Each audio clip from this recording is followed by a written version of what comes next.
मालकानगिरी जिला एमबी 3 ठारे एक केन्दुपत्र गोदाम रे गतकाली राति लगी निया। तेबे सूचना अनुसार गतकाली प्राय राति 11टारे गोदाम कर्मचारी और आखपाख अंचलवासी निया लगिबा देखि अग्निशम विभाग को जणाइतिले। गोदाम रे 5000 ऊर्ध्व केन्दुपत्र बस्ता जली जाइथिबा बेले 2 कोटी ऊर्ध्व टंकार केन्दुपत्र नष्ट होइतिबार अनुमान करा जाउची। ए खबर शुणी केन्दुपत्र मालिक द्रुत गति आसुथिबा समय दुर्घटनाग्रस्त होई मेडिकल में भर्ती होइतिबा सूचना मिली।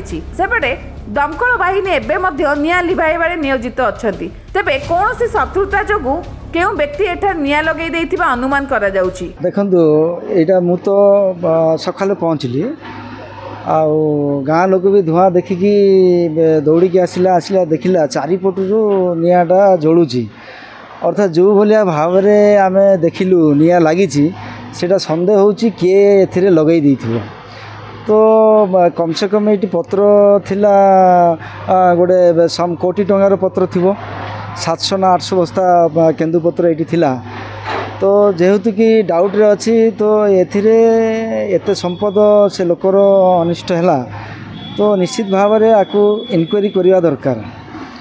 आउे फायर स्टेशन फायर गाड़ी आसला राति फायर गाड़ी भी आसिक पहुँचला से माने निया लिभाइबारे लगी 6-7 घंटा है चली बर्तमान सुधा निया लिभाइबारे लगी मन मत लगुच आज दिन जाक माने निया लिभाइबारे लागिबो।